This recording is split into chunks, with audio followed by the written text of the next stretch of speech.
ভাইয়া কি লাগবে আপা? এক প্যাকেট কন্ডম হবে? কি কি দিব? বুঝতে পারতেছেন না? এক প্যাকেট কন্ডম লাগবে। কন্ডম আছে? এখন তাকায় আছেন কেন? আপনি কি বলতেছেন আপনি বুঝতে পারতেছেন না? আপনি তো মেয়ে মানুষ, আপনি এটা দিয়ে করবেন কি? শুনেন, আপনি এটা ফার্মেসিতে বিক্রি করেন না। আপনি যেহেতু বিক্রি করেন তাহলে মেয়ে না ছেলে এটা কিনতে আসছে সেটা তো আপনার দেখার বিষয় না। আপনার বিক্রি করার দরকার, আপনি বিক্রি করেন।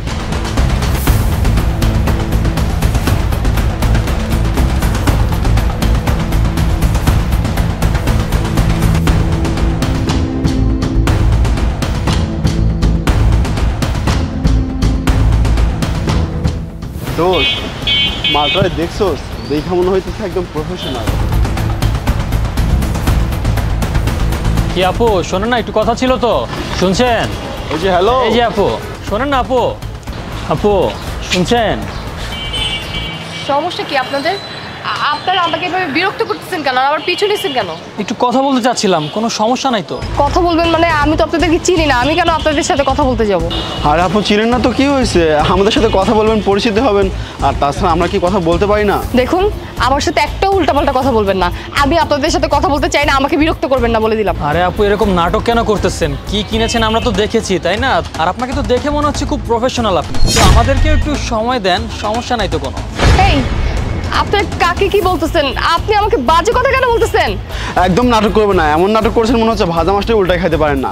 দেখুন, আপনি যে ফার্মেসি থেকে কন্ডম কিনে রাস্তা দিয়ে যাচ্ছিলেন, আমরা সব কিছুই ফলো করতেছি, ওকে? আর আপনি যে এই কন্ডম দিয়ে একটা অপকর্ম করবেন সেটাও আমরা খুব ভালো করে জানি। সেই কাজটা না হয় আমাদের সাথেই করলেন, কি বলিস?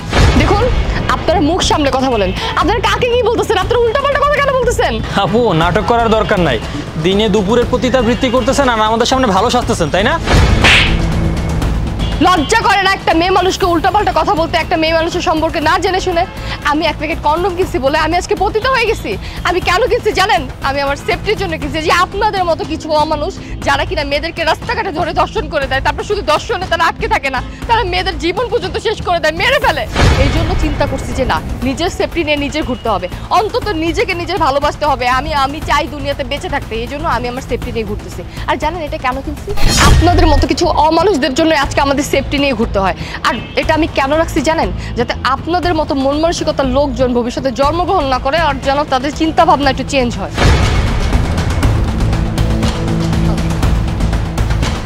কি রে ভাই, কি বলে গেল উল্টাপাল্টা, সব গেল মাথার উপর দিয়ে। আর আমিও তো বুঝলাম না, ফার্মেসি থেকে কন্ডম নিয়ে গেল আর এখানে আমাদেরকে জ্ঞান দিচ্ছে।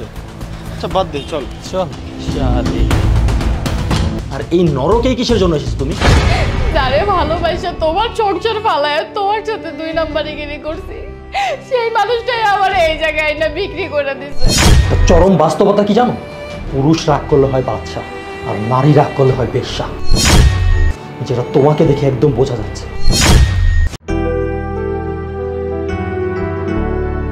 যাক, তুমি চলে আসছো,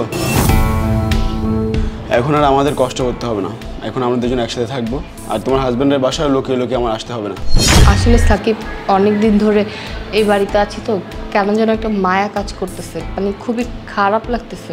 বিশেষ করে আমি তোমাকে অনেক বেশি ভালোবাসি, তারপরও আমার যেন কেমন লাগতেছে। তুমি রেডি হয়ে বের হয়ে আসছো, এখন তুমি তোমার এই বাসা, তোমার পরিবার, তোমার হাজবেন্ড সবাইকে মিস করতেছো? না না, আমিও কেন আমার হাজবেন্ডকে মিস করবো? আমি তো তোমাকে ভালোবাসি না।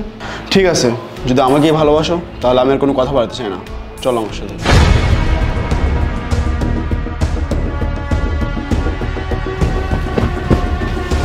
কি সুন্দরী, কি করছো? কি আর করবো, বিছনা গুছাইতেছি।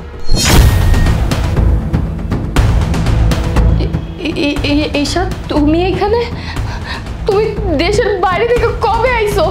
তুমি কেমন আছো?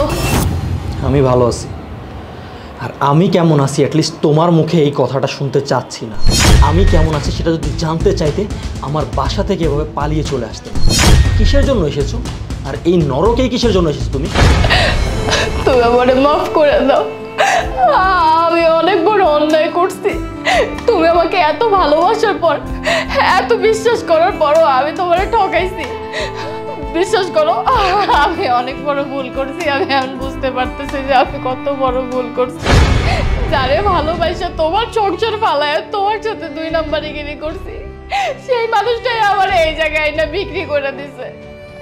তুমি জানো আমি কত চেষ্টা করছি এখান থেকে বের হওয়ার জন্য, কিন্তু আমি এখান থেকে বের হইতে পারি নাই। এই জায়গায় যে একবার আহে না আর এই জায়গাতে বাইরে হইতে পারে না। তুমি আমারে মাফ করে দাও, তুমি আমার এখান থেকে নিয়ে চলো ঈশান, এখান থেকে নিয়ে চলো। এই একদম এখান থেকে তোমাকে আমাকে নিয়ে যাওয়ার জন্য বলবো না। তুমি যেভাবে আসছো তুমি সেভাবে যাবা, যদি তোমার ভাগ্যে লেখা থাকে। 3টা বছর তোমার জন্য কত কষ্ট করেছি তোমার কোনো আইডিয়া আছে? তুমি যদি জানতে যে প্রবাসী মানুষ কত কষ্ট করে তাহলে অ্যাটলিস্ট ফেলে চলে আসতে পারতে। ঈশান আমি অনেক বড় ভুল করছি, তুমি প্লিজ আমার মাফ করে দাও। তুমি প্লিজ আমার এখান থেকে নিয়ে যাও, আমার এখান থেকে নিয়ে যাও ঈশান, তুমি আমার এখান থেকে নিয়ে যাও ঈশান, তুমি আমার ভালো থেকে যায় না ঈশান। ছাড়ো, যাওয়ার আগে তোমাকে একটা শেষ কথা বলে যাই। একটা চরম বাস্তবতা কি জানো? পুরুষ রাগ করলে হয় বাদশা, আর নারী রাগ করলে হয় বেশ্যা, যেটা তোমাকে দেখে একদম বোঝা যাচ্ছে। তুমি আমার ভালো যায় না ঈশান, ঈশান।